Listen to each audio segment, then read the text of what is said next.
بسم اللہ الرحمن الرحیم الحمد للہ رب العالمین والصلاة والسلام علی اشرف الانبیاء والمرسلین نبینا محمد وعلی آلہ وصحبہ اجمعین اما بعد فاعوذ باللہ من الشیطان الرجیم وما آتاکم الرسول فخذوه وما نہاکم عنہ فانتہوا واتقوا اللہ ان اللہ شدید العقاب۔ برادران اسلام اور عزیز بھائیوں، اسلام میں نماز کی بڑی اہمیت ہے۔ کلمہ توحید لا الہ الا اللہ کے بعد یہ سب سے پہلا فریضہ ہے جو مسلمان کے اوپر عائد کیا گیا ہے، لہذا ہر مسلمان کے اوپر فرض ہے کہ وہ پنج وقتہ نمازیں ادا کریں اس طریقے سے جس طریقے سے رسول اللہ صلی اللہ علیہ وسلم ادا کیا کرتے تھے، اور اللہ کے نبی صلی اللہ علیہ وسلم کے حکم پر تمام صحابہ مسجد میں آ کر کے ادا کرتے تھے۔ اللہ کے نبی صلی اللہ علیہ وسلم فرض نمازیں مسجد میں ادا کرتے تھے اور مسجد میں ادا کرنے کا حکم دیتے تھے، حتیٰ کہ نابینا صحابی عبداللہ ابن ام مکتوم رضی اللہ تعالیٰ عنہ، انہیں آپ نے اجازت نہیں دی کہ وہ اپنے گھر میں نماز پڑھیں، جبکہ ان کے پاس عذر موجود تھا۔ عذر کے باوجود اللہ کے نبی صلی اللہ علیہ وسلم نے انہیں حکم دیا کہ وہ مسجد میں آ کر کے نماز پڑھا کریں۔ اللہ کے نبی صلی اللہ علیہ وسلم نے یہاں تک بیان فرمایا کہ میرا جی چاہتا ہے کہ میں مصلی پر نماز پڑھانے کے لیے کسی کو کھڑا کر دوں جو لوگوں کو نماز پڑھائے، اور میں چند صحابہ کے ساتھ مدینہ کے گلیوں میں چکر لگاؤں، جو شخص مسجد میں حاضر نہیں ہوتا میں اس کے گھر کو آگ لگا دوں۔ اتنی سخت وعید رسول اللہ صلی اللہ علیہ وسلم نے بیان فرمائی ہے، لہذا ہمیں نماز کا پابند ہونا چاہیے اور ہر ممکن کوشش کرنی چاہیے کہ ہم مسجد میں جا کر کے نماز ادا کریں، الا یہ کہ کوئی مشکل درپیش ہو، کوئی عذر پیش ہو، جیسے آدمی سو گیا ہو، وقت پر بیدار نہ ہو سکا ہو، تو یہ اس کے لیے عذر ہے، تو ایسی صورت میں وہ اپنے گھر میں نماز پڑھ لے، کوئی حرج نہیں ہے، لیکن نماز نہیں چھوڑنا چاہیے۔ ایک نماز کو دوسرے وقت میں نہیں داخل کر کے پڑھنا چاہیے، یہ تفریط ہے اللہ رب العالمین کی اس عبادت کے ساتھ۔ آج کے اس درس میں صلاۃ تطوع کے سلسلے میں چند احادیث ذکر کرنے کی کوشش کروں گا جسے رسول اللہ صلی اللہ علیہ وسلم نے بیان فرمایا ہے، اور اس کی فضیلت بالکل واضح ہے۔ اللہ کے نبی صلی اللہ علیہ وسلم کی حدیث زید بن ثابت رضی اللہ تعالیٰ عنہ سے مروی ہے۔ اللہ کے نبی صلی اللہ علیہ وسلم بیان فرمایا، صلوا ایھا الناس فی بیوتکم، اپنے گھروں میں اے لوگوں نماز پڑھ لیا کرو، فإن افضل صلاۃ المرء فی بیتہ، اس لیے کہ گھر میں نماز پڑھنا اس کے لیے افضل ہے، الا الصلاۃ المکتوبہ، سوائے فرض نمازوں کے۔ تو فرض نمازیں مسجد میں پڑھی جائیں گی، اور نفل نمازیں جتنی بھی ہوں گی، جتنی نوافل ہوں گی، جتنی سنتیں ہوں گی، وہ گھر میں پڑھی جائیں گی، الا یہ کہ کوئی مجبوری ہو کہ آدمی مسجد سے کہیں جانا چاہتا ہو تو مسجد ہی میں سنت پڑھ لے اور وہاں سے چلا جائے۔ یہ سنن نسائی کی روایت ہے، صحیح ابن خزیمہ میں یہ روایت موجود ہے۔ اسی طریقے سے جابر بن عبداللہ رضی اللہ تعالیٰ عنہ بیان کرتے ہیں کہ رسول اللہ صلی اللہ علیہ وسلم نے بیان فرمایا، اذا قضى احدكم الصلاة في مسجده فليجعل لبيته نصيبا من صلاته فإن الله جاعل في بيته من صلاته خيرا۔ اللہ کے نبی صلی اللہ علیہ وسلم بیان فرمایا، جب تم میں کا کوئی شخص مسجد میں نماز پڑھ لے تو اپنے گھر میں بھی کچھ نمازیں پڑھ لیا کرے، اس لیے کہ گھروں میں نماز پڑھنا اللہ رب العالمین نے اس کے لیے باعث خیر بنایا ہے، اس میں خیر و برکت رکھی ہے اللہ رب العالمین نے اس کے لیے۔ یہ صحیح مسلم کی روایت ہے۔ لہذا ہمیں گھروں میں بھی نماز پڑھنا چاہیے۔ گھر میں اگر ہم نماز پڑھتے ہیں تو اللہ رب العالمین کے جہاں فرشتے نازل ہوتے ہیں وہیں بچوں کی تربیت بھی ہوتی ہے، اور جو غافل لوگ ہوتے ہیں ان کی تربیت ہوتی ہے، ان کو یاد دہانی ہوتی ہے کہ ہمیں بھی نماز پڑھ لینا چاہیے۔ تو اس طریقے سے ہمیں گھر کو آباد رکھنا چاہیے اپنے عبادت کے ذریعے سے، اس کو قبرستان کی طرح نہیں بنانا چاہیے۔ عبداللہ بن مسعود رضی اللہ عنہ بیان کرتے ہیں، سألت رسول اللہ صلی اللہ علیہ وسلم ایما افضل، میں نے رسول اللہ صلی اللہ علیہ وسلم سے سوال کیا کہ کون سا افضل ہے، الصلاۃ فی بیتی او الصلاۃ فی المسجد، میرا گھر میں نماز پڑھنا یا مسجد میں نماز پڑھنا؟ یہ سوال نفل نماز کے تعلق سے ہے۔ تو اللہ کے نبی صلی اللہ علیہ وسلم بیان فرماتے ہیں الا تری الی بیتی ما اقربہ من المسجد، کیا تم نہیں دیکھتے کہ میرا گھر مسجد سے کس قدر قریب ہے؟ ولن اصلی فی بیتی احب الی من ان اصلی فی المسجد،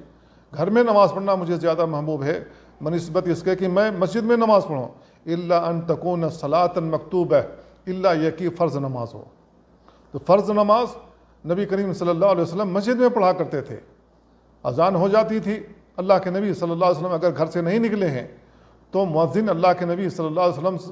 سے اجازت لیتا تھا، آپ کو بتلاتا تھا کہ نماز کا ٹائم ہو گیا ہے، تو اللہ کے نبی صلی اللہ علیہ وسلم گھر سے نکل جاتے تھے۔ تو فرض نمازیں مسجد میں ادا کرنی چاہیے، اور جتنے بھی نوافل ہیں وہ گھر میں ادا کرنی چاہیے، کیونکہ اس میں ریاکاری کا شبہ نہیں ہے۔ اگر مسجد میں نوافل پڑھتے رہیں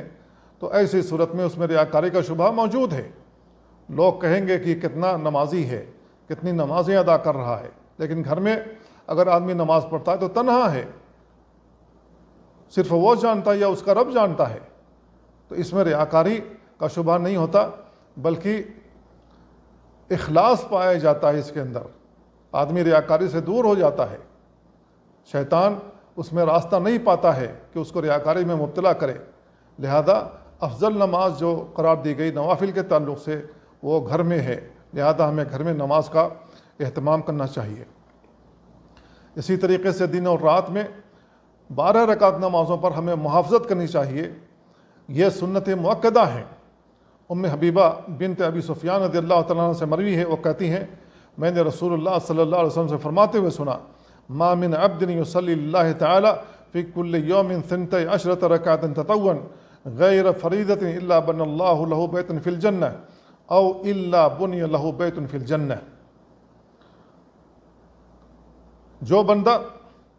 جو مسلمان بندہ اللہ رب العالمین کے لیے 12 رکعت پڑھتا ہے ہر دن، جو نفل ہوتی ہیں فریضے کے علاوہ، تو اللہ رب العالمین جنت میں اس کے لیے گھر بنائے گا۔ یا روایت کے الفاظ اس طریقے سے الا بنی له بیت فی الجنہ، الا یہ کہ اس کے لیے جنت میں گھر بنایا جائے گا۔ اللہ رب العالمین جنت میں داخل ہونے کے بعد جو کچھ بھی نعمتیں ہمیں نوازے گا وہ تو اپنی جگہ پر ہیں، لیکن جو لوگ 12 رکعتوں پر محافظت کرتے ہیں دن اور رات میں، تو اللہ رب العالمین نے اس کے لیے خصوصی ایک گھر بنا رکھا ہے، خصوصی اس کے لیے ایک محل تیار کر رکھا ہے، جو اللہ رب العالمین ایسے بندوں کو دے گا جو 12 رکعت پر محافظت کرتے ہیں، جو 12 رکعت پڑھتے ہیں۔ یہ مسلم کی روایت ہے، اور امام ترمذی نے بھی اس کو روایت کیا، لیکن اس میں اتنا زیادہ ہے 40 قبل الظہر، ظہر سے پہلے 4 رکعت، ورکعتین بعدہا، اور ظہر کے بعد 2 رکعت، ورکعتین بعد المغرب، اور مغرب کے بعد 2 رکعت، ورکعتین بعد العشاء، عشاء کے بعد 2 رکعت، ورکعتین قبل صلاۃ الغداء، اور فجر سے پہلے 2 رکعت۔ تو یہ کل 12 رکعتیں ہوتی ہیں۔ اور صحیح مسلم کی ایک روایت میں 10 رکعت کا بھی ذکر ہے، تو 10 رکعت یوں ہوتی ہیں کہ ظہر سے پہلے جو 4 رکعت نماز پڑھی جاتی ہے، اگر اس کو ہم 2 رکعت پڑھ لیں تو کل 10 رکعت بنیں گے۔ تو جو شخص 10 رکعت پر بھی محافظت کرے دن اور رات میں، تو اللہ رب العالمین اس کے لیے جنت میں گھر بنائے گا۔ تو ہمیں محلات چاہیے، گھر چاہیے، بہترین گھر چاہیے۔ اللہ رب العالمین نے جس گھر کو تیار کیا ہو اس سے بہتر گھر اور کون سا ہو سکتا ہے؟ لہذا اس گھر کے حصول کے لیے ہمیں کوشش کرنی چاہیے کہ اللہ رب العالمین وہ ہمیں عطا فرما دے۔ فجر کی 2 رکعت سنتوں کے تعلق سے نبی کریم صلی اللہ علیہ وسلم کی حدیثیں آتی ہیں، جن میں سے ایک حدیث ام المومنین عائشہ رضی اللہ تعالیٰ عنہ سے مروی ہے، جو رسول اللہ صلی اللہ علیہ وسلم سے روایت کرتی ہیں کہ آپ نے بیان فرمایا رکعت الفجر خیر من الدنیا وما فیہا، فجر کی 2 رکعتیں دنیا اور دنیا میں جو کچھ ہے اس سے بہتر ہیں۔ دنیا میں کیا کچھ ہے؟ دنیا میں سونا ہے، چاندی ہے، محلات ہیں، گھر ہیں، اور تمام چیزیں ایسی چیزیں ہیں جو ہماری نگاہوں کو بھاتی ہیں، جنہیں حاصل کرنے کی ہم ہر ممکن کوشش کرتے ہیں، جس کے لیے اپنا ایمان بھی بیچ ڈالتے ہیں، ان کے حصول کے لیے ہر ممکن کوشش کرتے ہیں۔ میرے بھائیو، فجر کی 2 رکعتیں ان دنیا بھر میں جتنی بھی چیزیں، جتنی بھی نعمتیں پائی جاتی ہیں، وہ اس کا مقابلہ نہیں کر سکتی، وہ ان کے برابر نہیں ہو سکتی ہیں۔ تو میرے بھائیوں، ہم 2 رکعت سنتوں پر محافظت کریں، ہمیں فجر کی 2 رکعت سنتیں ہر حال میں پڑھنی چاہیے، تو ہم وہ تمام نعمتیں اپنی جھولیوں میں، اپنے دامن میں بھر لیں گے جس کو دینے کا اللہ رب العالمین نے ہم سے وعدہ کیا ہے۔ اور امام طبرانی نے عبداللہ بن عمر رضی اللہ عنہما سے ایک روایت بیان کی ہے، ایک آدمی نے کہا ہے اللہ کے رسول دلنی علی عمل ینفعنی اللہ بہ، مجھے ایک ایسا عمل بتلا دیجئے جس کے ذریعے اللہ رب العالمین مجھے فائدہ پہنچائے۔ تو آپ نے بیان فرمایا علیک برکعتي الفجر فإن فیہما فضیلہ، تم اپنے اوپر فجر کی 2 سنتوں کو لازم پکڑ لو کیونکہ اس میں بڑی فضیلت ہے۔ اور فی روایت، اور ایک روایت میں ہے، وہ کہتے ہیں کہ میں نے رسول اللہ صلی اللہ علیہ وسلم سے فرماتے ہوئے سنا لا تدعوا الرکعتین قبل صلاۃ الفجر، فجر سے پہلے 2 رکعتیں جو سنت ہیں انہیں کبھی نہ چھوڑنا، فإن فیہما الرغائب، اس لیے کہ ان میں بہت زیادہ خیر ہے، بہت زیادہ اجر ہے۔ تو اللہ رب العالمین اتنا زیادہ اجر دیتا ہے ان دونوں رکعتوں کی وجہ سے کہ دنیا و مافیہ میں جو کچھ بھی ہے اس سے بہتر ہے، اللہ رب العالمین اس سے بہتر عطا کرتا ہے۔ دنیا میں اللہ رب العالمین یہ اجر عطا کرے گا، اس کا بدلہ آخرت میں ہمیں عطا فرمائے گا۔ وہ کتنا زیادہ اچھا ہوگا، وہ کتنا زیادہ عمدہ ہوگا، وہ کتنا زیادہ پیارا ہوگا، وہ کتنا زیادہ خوشنما ہوگا جو اللہ رب العالمین ہمیں عطا فرمائے گا۔ اسی طریقے سے ظہر سے پہلے 4 رکعت کے سلسلے میں بھی نبی کریم صلی اللہ علیہ وسلم کی کئی احادیث آتی ہیں۔ ان میں سے ایک حدیث ام حبیبہ رضی اللہ تعالیٰ عنہ سے مروی ہے، وہ کہتے ہیں کہ میں نے رسول اللہ صلی اللہ علیہ وسلم سے فرماتے ہوئے سنا من یحافظ علی 4 رکعات قبل الظہر، جو شخص ظہر سے پہلے 4 رکعت پر محافظت کرے، و4 بعدها حرمہ اللہ علی النار، اور ظہر کے بعد 4 رکعت پر محافظت کرے تو اللہ رب العالمین جہنم کو اس پر حرام کر دے گا، وہ جہنم سے بچا لیا جائے گا، جہنم اس پر حرام ہوگی، جہنم میں داخل نہیں ہو سکے گا۔ اس کو امام احمد نے روایت کیا، ابو داؤد نے روایت کیا ہے، امام ترمذی نے روایت کر کے کہا کہ یہ صحیح ہے، امام نسائی نے اور امام ابن خزیمہ نے بھی اس کو روایت کیا ہے۔ اور نسائی کی جو روایت ہے اس کے اندر ہے فَتَمَسَّ وَجْهَهُ النَّارُ أَبَدًا، جہنم اس کا چہرہ کبھی نہیں جلائے گی۔ اور عبداللہ بن صاحب رضی اللہ عنہ کی حدیث میں ہے ان رسول اللہ صلی اللہ علیہ وسلم کان یصلی 4، کہ رسول اللہ صلی اللہ علیہ وسلم 4 رکعت پڑھتے تھے بعد ان تزول الشمس، زوال شمس کے بعد، قبل الظہر، ظہر سے پہلے، وقال، اور آپ نے بیان فرمایا انہا ساعۃ تفتح فیہا ابواب السماء، یہ ایک ایسی گھڑی ہے جس میں آسمان کے دروازے کھولے جاتے ہیں، فاحب ان یسعد لی فیہا عمل صالح، تو مجھے زیادہ محبوب ہے کہ جب آسمان کے دروازے کھول دیے گئے ہیں تو اس میں میرا نیک عمل چڑھا دیا جائے، میرا نیک عمل اللہ کی طرف بلند ہو جائے، میرا نیک عمل اللہ رب العالمین کے پاس پہنچا دیا جائے۔ تو اللہ کے نبی صلی اللہ علیہ وسلم ہر خیر کے وقت کو تلاش کرتے تھے، اور جو خیر کے اوقات، جو بھلائی کے اوقات آپ کو ملتے تھے، آپ اس میں کوئی نہ کوئی نیکی کا عمل کرتے تھے تاکہ اللہ کے یہاں میرا نیک عمل پہنچ جائے۔ تو رسول اللہ صلی اللہ علیہ وسلم جس عمل کے حریص ہوتے تھے، ہمیں بھی اس کا حریص ہونا چاہیے، ہمیں بھی وہ فضیلتیں حاصل کرنے کی کوشش کرنی چاہیے تاکہ ہمیں بھی وہ بلند مقام ملے جس کا اللہ رب العالمین نے ہم سے وعدہ کیا ہے۔ اور ابو داؤد اور ابن ماجہ میں ابو ایوب انصاری رضی اللہ عنہ سے مروی ہے، نبی کریم صلی اللہ علیہ وسلم نے فرمایا 4 قبل الظہر، ظہر سے پہلے 4 رکعت، لیس فیہن تسلیم، کہ ایک ہی سلام سے وہ نماز پڑھے، تفتح لہن ابواب السماء، اس کے لیے آسمان کے دروازے کھول دیے جاتے ہیں۔ اس کو امام طبرانی نے بھی روایت کیا ہے، لیکن طبرانی میں اس طریقے سے الفاظ ہیں کہ ابو ایوب انصاری رضی اللہ عنہ کہتے ہیں لما نزل رسول اللہ صلی اللہ علیہ وسلم علی رأیتہ یدیم 4 قبل الظہر، جب رسول اللہ صلی اللہ علیہ وسلم میرے گھر میں مہمان بن کر کے آئے تو میں نے دیکھا کہ آپ ظہر سے پہلے 4 رکعت برابر پڑھ رہے ہیں، اور آپ نے بیان فرمایا انہ اذا زالت الشمس فتحت ابواب السماء، جب سورج زائل ہو جائے، جب سورج ڈھل جائے تو آسمان کے دروازے کھول دیے جاتے ہیں، فلا یغلق منہا باب، ان میں سے کوئی بھی دروازہ بند نہیں کیا جاتا، حتی یصلی الظہر، یہاں تک کہ بندہ ظہر کی 4 رکعت نماز پڑھ لے، فانا احب ان یرفع لی فی تلک الساعۃ خیر، تو مجھے پسند ہے کہ ایسے وقت میں جب آسمان کے دروازے کھول دیے گئے ہیں تو میرا کوئی نیک عمل اللہ کے پاس پہنچ جائے۔ تو میرے بھائی، رسول اللہ صلی اللہ علیہ وسلم ہر اچھی گھڑی کی تلاش میں رہتے تھے۔ جب آپ کو اچھی گھڑی میسر آتی تھی تو اللہ کے نبی صلی اللہ علیہ وسلم اس میں کوئی نہ کوئی نیک عمل کیا کرتے تھے تاکہ اللہ رب العالمین سے مزید قربت حاصل ہو جائے۔ اسی طریقے سے عصر سے پہلے 4 رکعت کے سلسلے میں بھی نبی کریم صلی اللہ علیہ وسلم کی کئی احادیث آتی ہیں۔ ان میں سے ایک حدیث عبداللہ ابن عمر رضی اللہ عنہما سے مروی ہے۔ اللہ کے نبی صلی اللہ علیہ وسلم بیان فرمایا، رحم اللہ امرئن صلی قبل العصر 4، اللہ رب العالمین اس بندے پر رحم فرمائے جس نے ظہر سے پہلے 4 رکعت پڑھی۔ تو رسول اللہ صلی اللہ علیہ وسلم کی یہ دعا اس شخص کو حاصل ہوتی ہے جو عصر سے پہلے 4 رکعت نماز پڑھتا ہے۔ تو ہمیں کوشش کرنی چاہیے کہ رسول اللہ صلی اللہ علیہ وسلم کی یہ دعا ہمیں حاصل ہو، کیونکہ رسول اللہ صلی اللہ علیہ وسلم نے اس کے لیے دعا فرمائی ہے۔ یہ روایت ابو داؤد میں ہے، ترمذی میں ہے، صحیح ابن خزیمہ میں ہے اور صحیح ابن حبان میں ہے۔ امام طبرانی نے ام سلمہ رضی اللہ تعالیٰ عنہ سے روایت بیان کی ہے،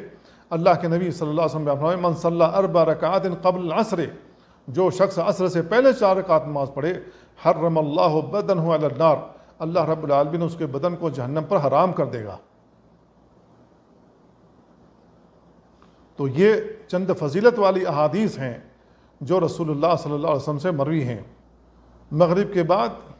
6 رکعت کے سلسلے میں بھی بہت ساری احادیث آتی ہیں، جن میں سے اکثر احادیث ضعیف ہیں۔ اور ایک حدیث حذیفہ بن یمان رضی اللہ تعالیٰ عنہ سے مروی ہے، وہ کہتے ہیں اتیت النبی صلی اللہ علیہ وسلم، میں نبی کریم صلی اللہ علیہ وسلم کے پاس آیا، فصلیت معہ المغرب، میں نے آپ کے ساتھ مغرب کی نماز پڑھی، فصلی الی العشاء، تو اللہ کے نبی صلی اللہ علیہ وسلم عشاء کی نماز تک برابر نماز پڑھتے رہے۔ اب اس میں تعداد کی کوئی تحدید نہیں ہے کہ اللہ کے نبی صلی اللہ علیہ وسلم نے کتنی رکعتیں پڑھیں، لیکن مغرب